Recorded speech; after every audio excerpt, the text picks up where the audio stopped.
How to create an expandable sidebar using HTML, CSS and JavaScript only. First, we create our HTML file.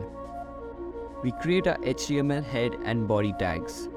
In the body, we create a div with ID mySideNav and class SideNav. We can add an anchor for every clickable element. We can add our icons taken from Google Fonts and add a text in a separate paragraph tag.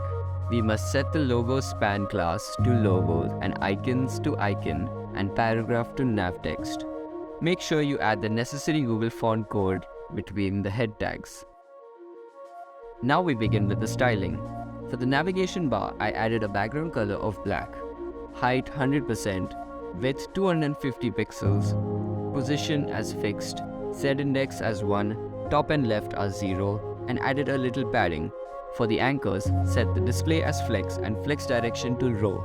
We can remove the text decoration, add necessary colors, fonts, margin and padding. We can create a hover effect to make it look smoother. We can center the icons and text here.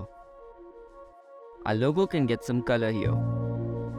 Let us remove the default padding given by browsers by setting margin and padding to 0. Now to create an open and close event, we create a div that acts as a button.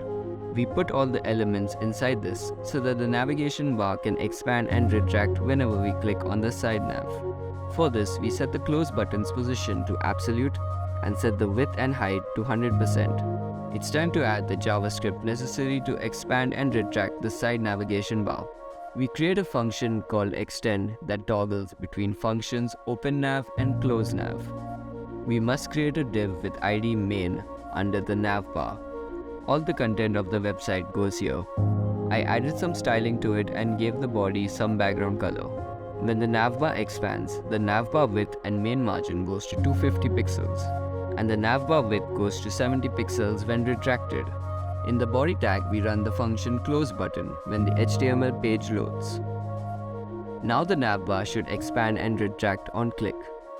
To hide the text when collapsed, we create an array of every element with class name, nav text, and set the font size to large and 0 respectively. Now it works. To add animations, we set the main margin transition to 0.5 seconds and the same with the side nav.